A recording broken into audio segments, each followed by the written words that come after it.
Acabamos de hacer una lectura basada en el Evangelio de Marcos, capítulo 1, a partir del versículo 21 al versículo 28. Y es un episodio, hermanos, donde resaltan dos figuras. Por un lado, nuestro Señor Jesucristo, y por otro lado, una persona con un espíritu maligno. Y lo que sucede en el contexto nos lleva a nosotros a reflexionar sobre qué cosa es la esclavitud espiritual. Cuando nosotros hablamos de la libertad espiritual, ¿hasta dónde lo comprendemos? ¿O hasta dónde podemos identificarlo en nuestra vida? Por eso es que el título es Libertad Espiritual. Y yo espero que con la ayuda del Espíritu Santo y al abrir la Biblia podamos mirarnos en nuestra vida y ver qué áreas están controladas por el maligno. Oremos.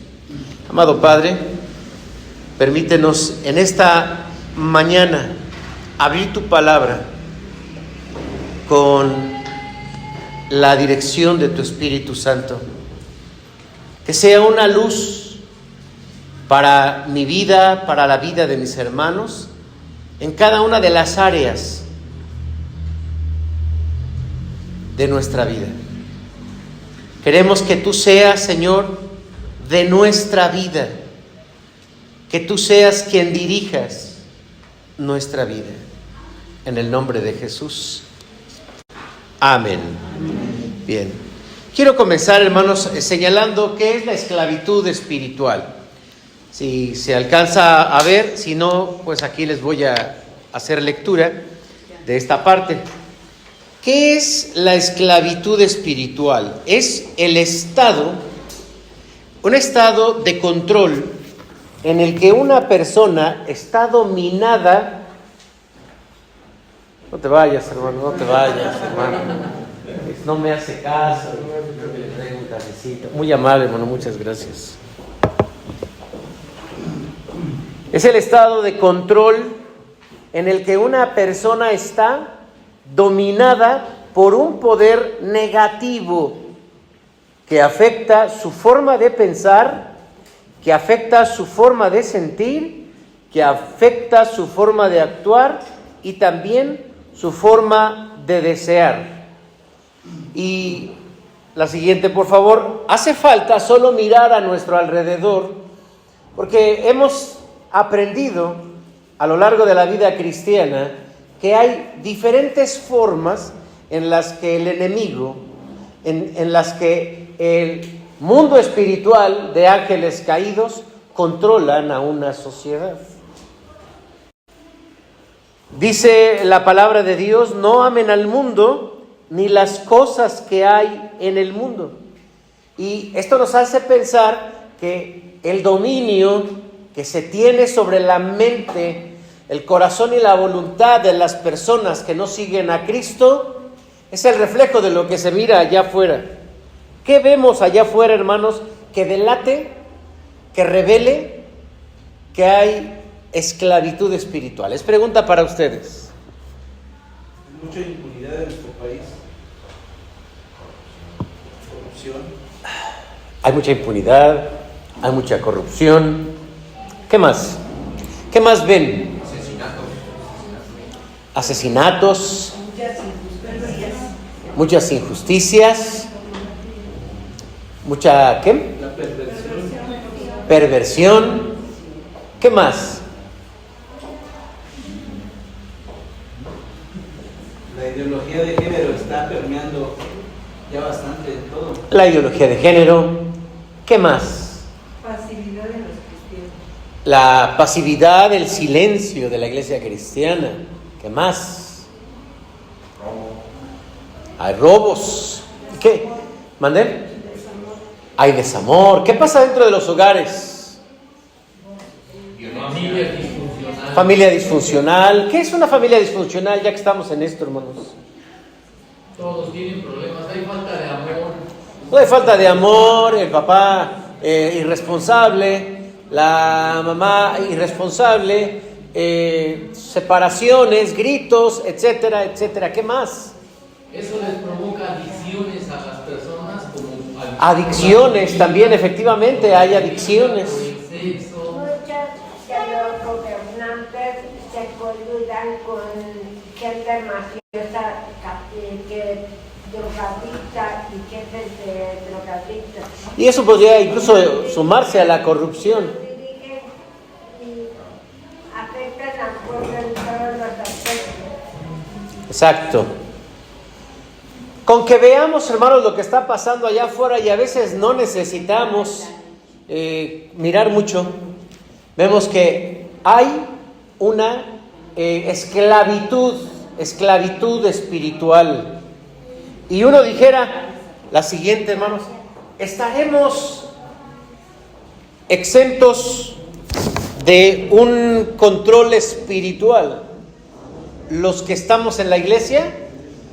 Fíjese bien la pregunta, hermanos, ¿será que los que estamos en la iglesia ya la libramos? ¿Será que el chamuco se queda allá afuera? ¿Será que cuando pasamos el zaguán, saludamos al pastor, en ese momento ya nos hemos hecho santos? Y luego saludamos al hermano Rafa y nos hacemos hasta blancos.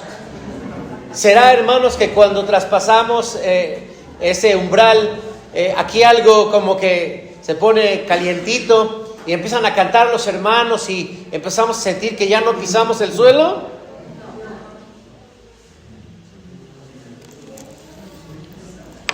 Acompáñenme por favor a leer el capítulo 1 y a partir del versículo 21. Y entraron en Capernaum y los días de reposo, entrando en la sinagoga. ¿En dónde, hermanos?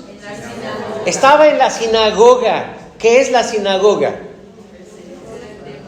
Pues es el templo. Es el templo, no es muy complicado.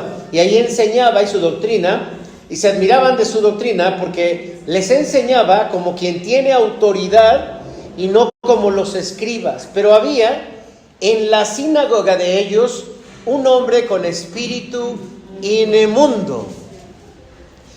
Claro, él va a representar el milagro que hace el Señor Jesucristo de la liberación.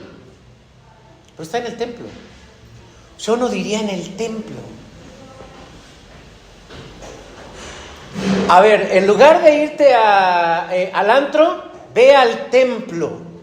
Porque en el antro está el diablo, con todos sus diablos. Sí, y ahí está desde la entrada, invitándole: pasa. Y va a la primera ronda de mi parte, dijera don Diablo. Y aquí va a haber de todo. Hay droga, hay sexo, hay todo lo que quieras. No te preocupes si no traes conductor designado. Pedimos un Uber. Es más, yo te llevo cargando a tu casa. No es uno pensando en todos los peligros que hay allá afuera. Dice: no vayas allá está el diablo. Ve al templo, ahí puros santos. Miren, véanse el rostro, hermanos, véanse el rostro. Sí, somos santos los que estamos aquí. Teóricamente somos santos, hemos sido santificados por Cristo. Pero ya viéndonos bien, podemos tener, hay gente, ya lo hemos dicho, que tiene cara de buena gente, no se esfuerza. Hay gente que parece la bondad andando. Y hay gente, hermanos, que uno los ve y cree en el diablo. Si no creía en el diablo, son feos. Pero esa es fisionomía, punto y aparte. Pero aquí, hermanos, se rompe una de las ideas más comunes de la iglesia cristiana, y no se diga contemporánea, que en el templo está Dios y que allá afuera está el diablo. Entonces, hermanos, resulta que Jesús no estaba en el antro. Jesús tampoco estaba en los sepulcros, porque pasó en otro momento, pero aquí estaba nada más y nada menos que ¿dónde? En el templo. Habían entrado al templo, por supuesto, él ya estaba enseñando. Recordemos, para hablar un poco del contexto, que en aquel entonces había un presidente, no había pastores, por supuesto, había un presidente, los fariseos no dirigían, había un presidente que estaba al tanto o al frente del templo o de la sinagoga, y él cedía pues la palabra a aquellos que podían enseñar. En este caso, por eso le ceden la palabra a Jesús, y Jesús comienza a enseñar. Jesús ya está enseñando, la gente está admirándose, y aparece una persona que está atormentada o que está poseída por un espíritu maligno. Y dicho sea de paso, hermanos, hay que aclarar qué es eso de un espíritu maligno. Cuando leemos la Biblia, encontramos que a varias cosas o a varios acontecimientos se les atribuye al tema espiritual, como por ejemplo, ¿qué? Enfermos, ¿ok? Las enfermedades. ¿Y las enfermedades a quién se atribuían? Pues a los demonios. Espíritus. Otra conducta, los que andaban ahí todos, ¿se acuerdan de aquel que no lo podían atar y andaba por los sepulcros? Lo que hoy, hermanos, podríamos llamar alteraciones psiquiátricas, enfermedades que la medicina hoy quita, o por lo menos controla. Enfermedades que hoy atribuimos, ya no se atribuyen a los demonios o a los espíritus. Se atribuyen a lo mejor alteraciones bioquímicas del organismo, pero entre más se está estudiando la medicina con la genética, va a lo más profundo del ser humano y le está ayudando a sanar. Pero en aquel entonces podríamos hablar o podríamos comprender que ese espíritu no estaba tan evidente, porque imagínense, ¿quién va a dejar entrar al templo? Al endemoniado. Está bien que dejaban entrar a todos, pero al endemoniado no. Imagínense que entrara un endemoniado aquí. Si dijéramos, no está endemoniado, pues no hay que dejarlo que entre. No, sí, exactamente. Pero aquí, hermanos, estaba adentro tranquilamente como los demás. Y de pronto comenzó a expresar, pero no así revolcándose, como el exorcista. ¿Se acuerdan del exorcista?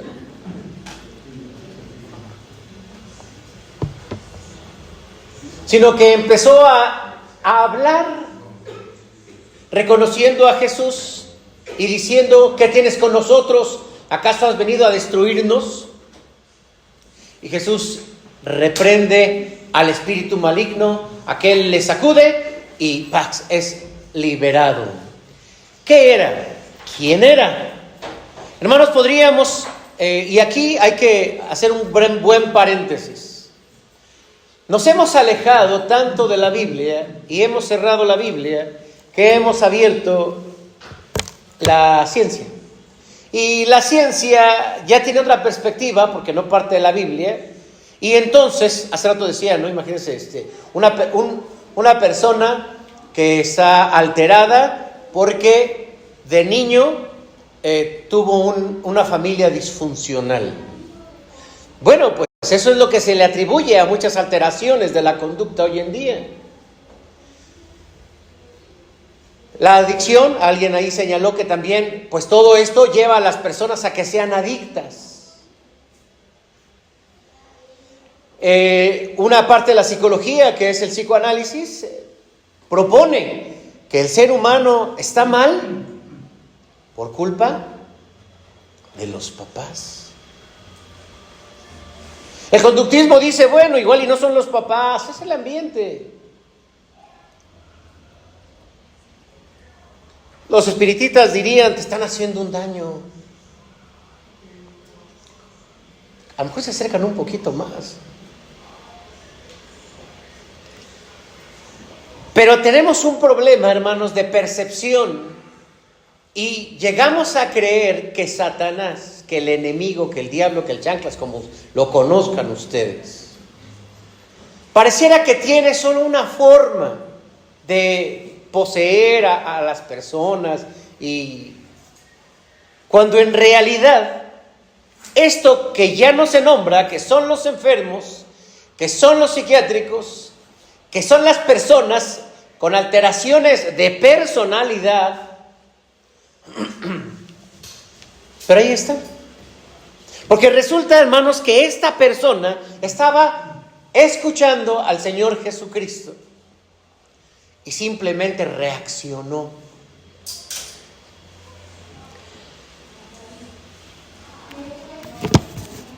¿Cómo se puede detectar a una persona que está poseída? Es pregunta para ustedes. Y no me vean feo. Hablando con la palabra de Dios, usando los hermanos. Se enojan cuando les muestras la palabra de Dios. Se enojan. Se enojan. ¿Qué más? Otra forma. Emiten ruidos extraños. ¿Mandé? Emiten ruidos extraños. Emiten ruidos extraños, así como una voz de ultratumba. ¿Qué más? Son agresivos. Tienen mucha fuerza. Mirada perdida. Pueden tener la mirada perdida. No, luego otros se empiezan a enderezar. Fíjate. Mande usted. Se enderezan y enfocar la mirada. Ya no la pierden.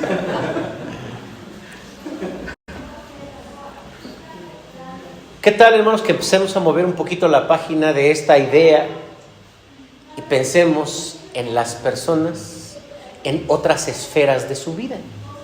Por ejemplo, mencionó nuestro hermano las adicciones. El problema de las adicciones, hermanos, y que hoy se habla de las adicciones de en las redes sociales, hermanos, el problema de las adicciones es que es muy difícil, pero muy difícil quitarlas. En un artículo que sacó en el 2014 la UNAM, comparó los resultados de las diferentes instituciones con Alcohólicos Anónimos respecto de los resultados. Bueno, ganó Alcohólicos Anónimos, y como sabemos es un grupo enfocado en ayudar a las personas adictas. Esas serían personas controladas, porque, ¿se acuerdan? ¿Quieres regresarle por favor a donde definí o puse una propuesta de qué es la esclavitud espiritual? Es el estado de control en el que una persona está dominada por un poder negativo que afecta su forma de pensar, su forma de sentir, su forma de actuar y su forma de desear. Pienso en ellos solo como un ejemplo de una persona que dice: yo sé que estoy mal y quiero cambiar, pero no puedo. Entonces esas palabras no solamente las ha dicho una persona adicta, es una persona que tiene otro tipo de conflictos, que quiere hacer algo y no puede. Ya puedo hacer ejercicio. Sí quiero, no puedo. Ya deja de comer todo esto que te hace. Sí quiero, yo quiero, pero no puedo. La persona que no puede, o sea, que no tiene dominio sobre su voluntad, es una persona esclava.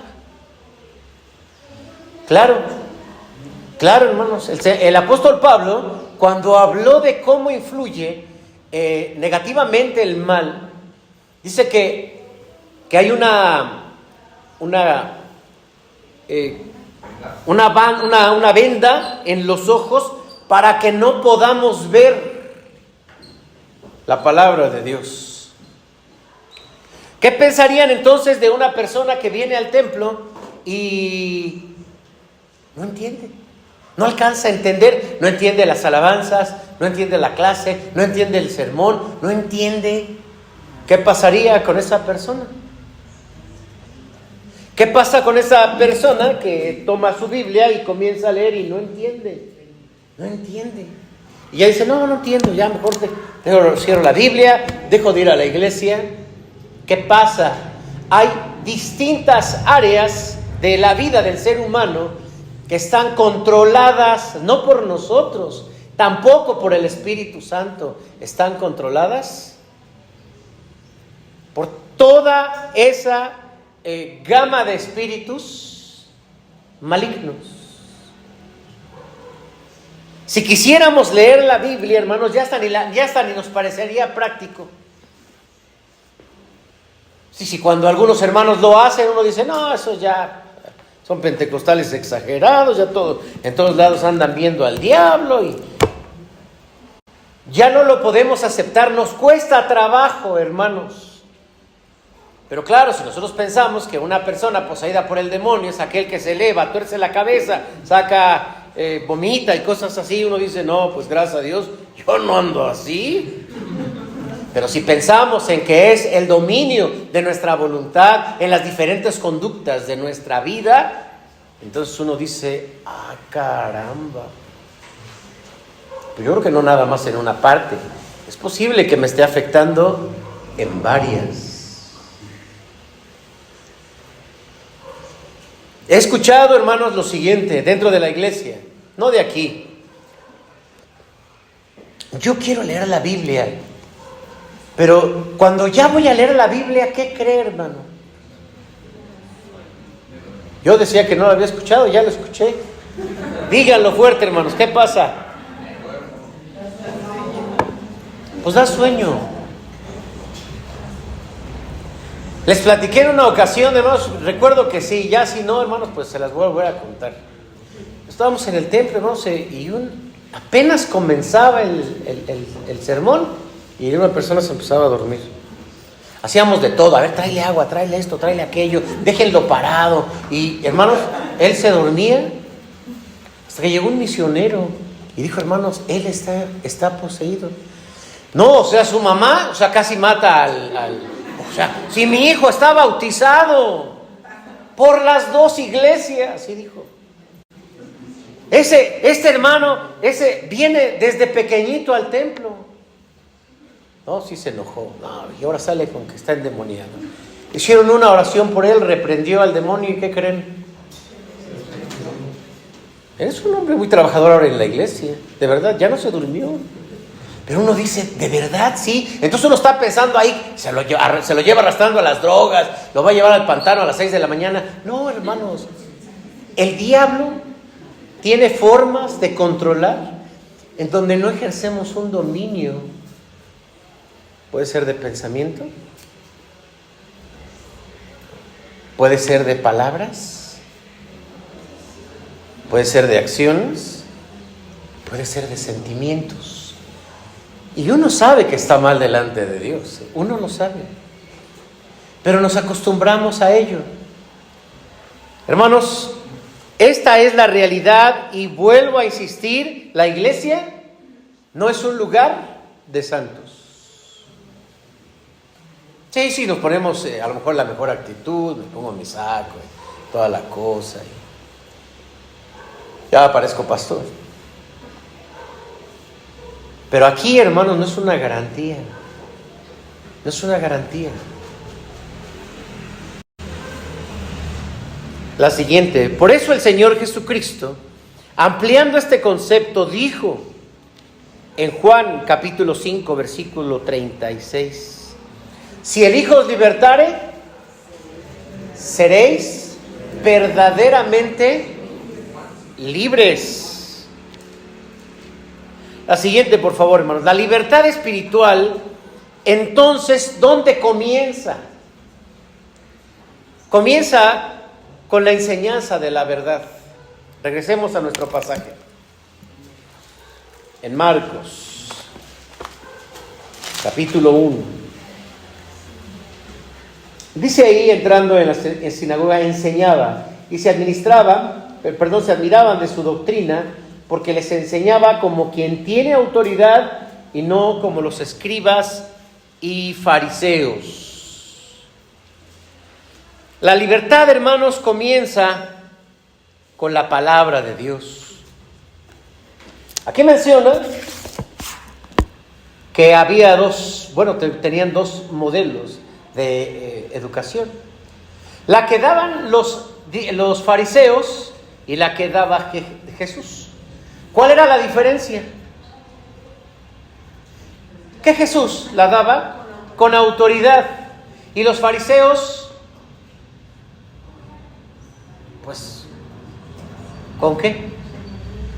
Ahora, yo les voy a preguntar, hermanos, ¿qué entendemos cuando leemos que Jesús hablaba con autoridad, no como los fariseos? ¿Qué entendemos? Que era congruente con sus hechos. Como que la autoridad se da con la congruencia. ¿Qué más? Ella vivía en la voluntad de Dios, autoridad de Jesucristo. Él mostraba la voluntad de su Padre. Muy bien, ¿qué más? ¿Qué se imaginan? Con mayor firmeza. Porque él había vivido lo que estaba enseñando. Y Que él vivía lo que decían de este lado. por eso hablaba con autoridad. También la verdad que él decía. ¿Mande? La verdad que él decía. O sea, todo lo que él... Por ahí vamos. Efectivamente, hermanos, vamos a recordar. ¿Quién da la autoridad? Dios. El Señor Jesucristo mismo dijo, yo no hablo nada de mí. Todo lo que yo digo. Entonces Jesús predicaba la palabra de Dios, que es la verdad. Y cualquier persona que habla con la Biblia está hablando con autoridad. Es como aquel que dice, no lo digo yo, lo dice la palabra de Dios. A ver, di que no. Hermanos, hablar con la Biblia es hablar con autoridad. Ahora pensemos en los fariseos. ¿No está la hermana Olga por aquí? ¿Dónde está en su clase? Pero ella nos dio un sermón para decirnos cómo predicaban los fariseos. Vamos a ver, ¿cuántos mandamientos tenían los fariseos? 600 y pico. 600 y pico. Bueno, tú porque eres su esposa. Ajá. Pero por allá también dijeron, sí, hermanos, tenían más de 600 mandamientos que ellos imponían. Entonces, cuando señalaban a las personas, y pues sí, eran estrictos y eran firmes, como ustedes dicen, sin embargo, la falta de autoridad es que no partían de las Escrituras, y la gente se da cuenta. La gente se da cuenta porque la palabra de Dios, hermanos, es concebida en el ser humano que la escucha. En alguna parte de su ser hay una parte espiritual, y la persona sabe si esto es de Dios o esto es del hombre. Cuando hablamos del Evangelio o cuando hablamos cualquier cosa, sabemos si esto es de Dios o si esto es de los hombres. Entonces los fariseos tenían sus propios mandamientos, hablaban con la gente, le enseñaban una forma de vida basada en sus propias interpretaciones y en sus propias formas de pensar. Eso hacía, amados hermanos, que cada fariseo tuviese un criterio distinto. Imagínense, es como aquí que dijéramos, pues ya hablé con el hermano Rafa y ya me dio permiso. Pero ahora fui con el hermano Edaí, porque los dos son ancianos, pero el hermano Edaí no me dio permiso. Bueno, porque usaron un criterio individual. Imagínense, pues ya fui a hablar de mi problema con el fariseo A. Y pues si vas con el B te va a decir otra cosa, y vas con el C te va a decir otra cosa. Quiere decir que no había una autoridad porque no había un punto de referencia partido de la Biblia, sino de la opinión propia. Es como cuando los papás le dicen a sus hijos: si tú me mientes, Dios te va a castigar. Si tú haces esto, Dios te va a castigar. Si te agarra Dios allá en el Estadio Azteca y viene Cristo, ahí te va a dejar. Si hoy nos da risa, hermanos, esta era la predicación de los años 70, 80, 90 y principios de este siglo, y hay unas que se la siguen todavía. Lo hemos escuchado hasta en la iglesia. Ese suspiro.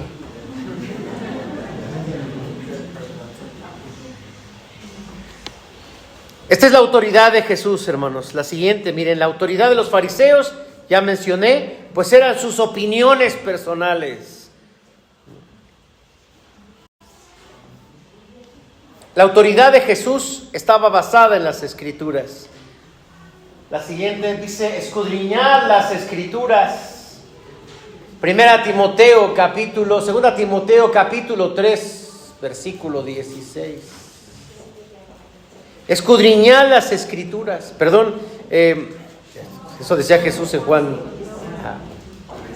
Toda palabra es inspirada por Dios y es útil para enseñar, para redarguir, para instruir, para corregir, a fin de que el hombre de Dios sea enteramente perfecto, preparado para toda buena obra, hermanos. La siguiente, por favor. Entonces, la Biblia, hermanos, tiene un poder. La Biblia tiene poder. Es lo que nosotros creemos, porque la palabra de Dios es viva y es eficaz. Cualquier persona que utiliza la palabra de Dios para enseñar, para redarguir, para corregir, para instruir, vamos a tener un resultado, porque la palabra de Dios es viva y es eficaz. Pero si utilizamos nuestros propios puntos de vista y decimos esto está mal, esto está mal, esto está mal. Yo recuerdo nos juntábamos los adolescentes allá en los jóvenes, bueno, en los adolescentes estábamos en los intermedios, y recuerdo que nos reunimos para inconformarnos de todas las cosas que nos enseñaban que no estaban en la Biblia. ¿Sí? Porque de repente los hijos decían, pues yo quiero ir a una fiesta, y su papá les decía, no, porque eso es pecado. O si quieren ir a jugar fútbol, no, porque eso es pecado. O que cualquier conducta, hermanos, que a los papás a veces no nos gustan, podemos decir que es pecado. Deben saber, hermanos, que hoy en día utilizar una actitud como esta se le llama violencia espiritual. ¿Sabían eso? Violencia espiritual. Cuando a una persona le dices algo, pero no está en la Biblia, te lo inventas tú. Y sucede con los hijos, claro que sucede con los hijos. Si recuerdan ustedes el momento que vivieron de su desarrollo de adolescente y joven, cuando como un ser social quieres convivir con tus amigos y de repente tú nada más debes de tener amigos del templo, cristianos, para que te consigas una novia cristiana. Ya ves que las cristianas son tan bonitas. Y a veces uno hasta promueve a sus hijos, voy a traer a mi hijo para que vea las muchachonas que hay en la iglesia. Hay mucha gente que así piensa. Hermanos, este tipo de autoridad simplemente se opone a la enseñanza de la palabra de Dios.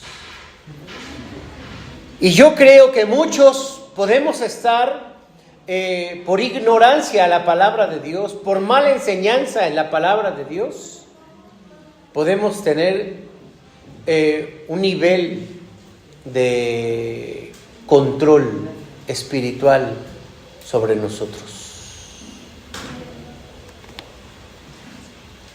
La siguiente, por favor.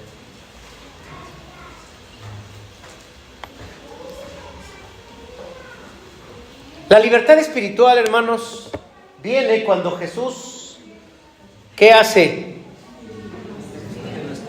Esa es la autoridad de Jesús, hermanos. Esa es la autoridad de Dios en nuestra vida.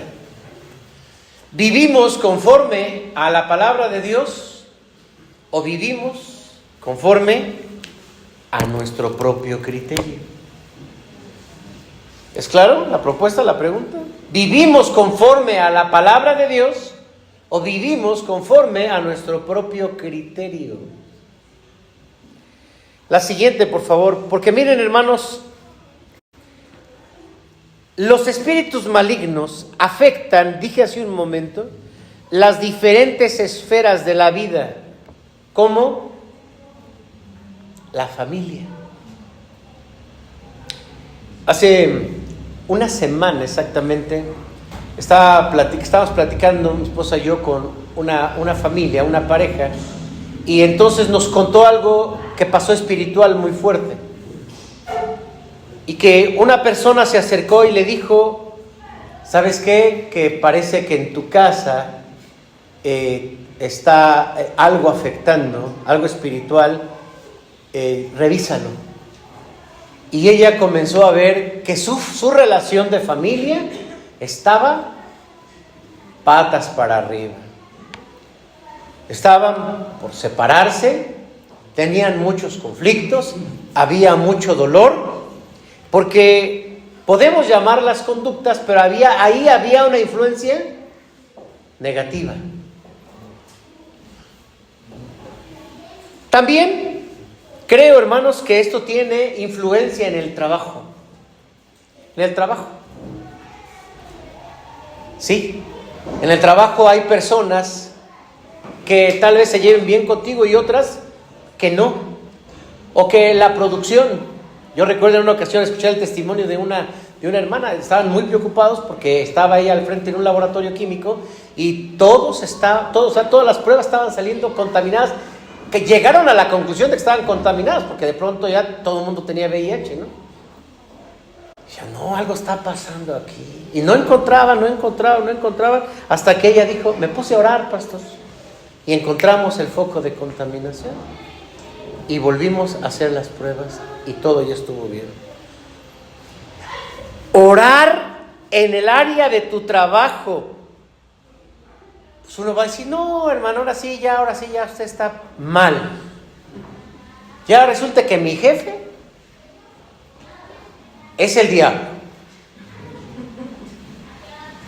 Pero también puede estar afectando la esfera de tus finanzas. Es que no me alcanza. ¿Alguien ha dicho eso? Pues ya hasta lo cantamos, ¿no? Si alguien es ochentero o no, noventero, podrá acordarse de aquella frase que dice: suben las cosas menos mi sueldo. Así se canta, no tampoco digan que la canta Rodrigo González y así cantaba. Sí, sube todo menos el salario. Pero tal vez te esfuerzas, tal vez luchas, intentas ahorrar y de pronto una crisis. Hermanos, yo creo que también ahí está la influencia de lo negativo. El Señor mismo lo dijo: ustedes están malditos, pero bien malditos. Malditos sois por maldición, es la palabra literal. ¿Por qué? Porque les va mal. O sea, trabajan, no ganan. Siembran, no cosechan. Guardan, se sale por abajo. Comen, no se llenan. Se duermen, no descansan. Ustedes están muy maldecidos. ¿Por qué? ¿Se acuerdan por qué? ¿Por qué? Porque su forma de vida En sus prioridades y en su administración de finanzas no está el diezmo. Traigan los diezmos, dijo Jesús. Perdón, el Señor al alfolí: hay alimento en mi casa, probadme ahora, yo voy a abrir las ventanas de los cielos. Y miren que las ventanas de los cielos no están como estas, así de chiquitas. Uno dice: no, a mí me abrieron una ventanita. Todo, o sea, abriré las ventanas de los cielos y derramaré bendiciones sobre vosotros hasta que sobreabunde. Hermanos, claro que también tu profesión puede estar influenciada. Puede que también tu fe, tu salud, tu tiempo libre, tus pensamientos.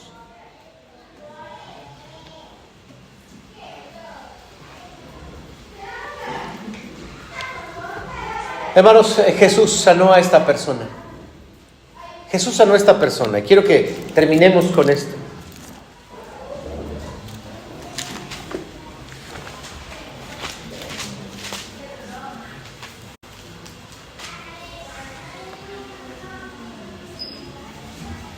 Diciendo: ¿qué tienes con nosotros, Jesús Nazareno?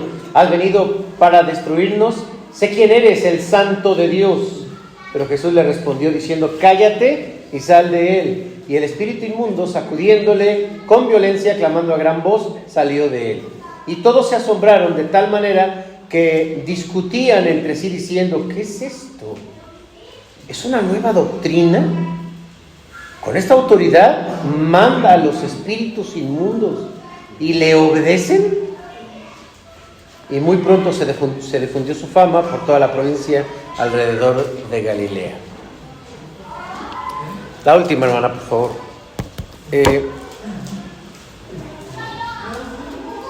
Quiero hacerte una invitación en este momento para que cierres tus ojos y analices tu vida.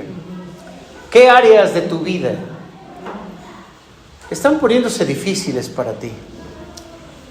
Tu área familiar, tu área personal, tu salud, tus finanzas, tu fe, tu tiempo libre, tus amigos, los vicios, las decisiones. ¿Qué áreas de tu vida en este momento pudiesen estar afectadas por una influencia negativa? Cierra tus ojos y deja que el Señor te muestre lo que hay en tu corazón. Porque si tú descubres que te has querido esforzar y simplemente no puedes, si tú sientes que deseas, que intentas, pero no lo logras, es porque tal vez alguien está deteniendo, porque alguien está amarrando, porque alguien está atando. Y el Señor Jesucristo quiere en este momento darnos esa libertad completa. Tal vez nos acostumbramos, porque en la sociedad les ponemos nombres que nos alejan de los conceptos bíblicos. Pero tal vez tu salud ha estado reincidiendo, decayendo, enfermando y enfermando. Tal vez estás intentando en el trabajo y no resulta. Tal vez la relación, cada vez menos tolerancia, más rechazo. Tal vez se te han ido las ganas, estás en depresión y no hay una motivación para salir adelante. Ves la vida gris, caminas solo porque pues hay que hacer las actividades del día, pero ya no hay una motivación. Tal vez le servías al Señor más en algún otro momento que ahora. Dile, si tienes claridad en este momento al Señor: Señor, reprende de mi vida los espíritus malignos que me están impidiendo crecer, avanzar, ser libre. Porque no hay nadie. Vas a lo mejor al médico y te dicen: ¿otra vez usted? Ya, mejor váyase con el psicólogo. Vas con el psicólogo y ¿otra vez usted? Hermanos, tenemos a Jesucristo y Él nos quiere ayudar. Él nos quiere liberar. Habla con el Señor.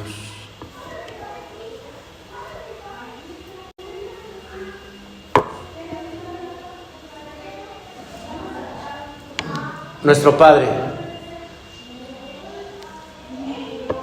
a veces nos hemos confundido, creemos que porque somos cristianos, venimos a la iglesia, Satanás y el enemigo ya no nos hace nada.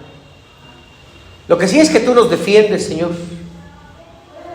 Pero aún le dijiste a Pedro, Pedro, Satanás me ha pedido el permiso de zarandearte, de sacudirte como al trigo. Jesús, tú también fuiste atacado por el enemigo en el desierto. Pero qué difícil es para nosotros percibir y nos acostumbramos a vidas medias, a vidas mediocres, para no crecer, para no avanzar, conformándonos, conformistas. Señor, tú conoces nuestra vida. Te rogamos en el nombre de Jesús que liberes nuestra mente, nuestro corazón, nuestra voluntad, nuestro espíritu de cualquier influencia negativa, de cualquier espíritu negativo. En el nombre de Jesucristo, reprendemos, Señor, de nuestra vida, de nuestra familia, de nuestro trabajo, de nuestras finanzas, de nuestro ánimo, de nuestra vida plena, completa, toda influencia del enemigo. Y declaramos, Señor, que tú eres nuestro Señor, que tú eres nuestro Salvador, que tú eres nuestro libertador. En Cristo Jesús. Amén. Amén.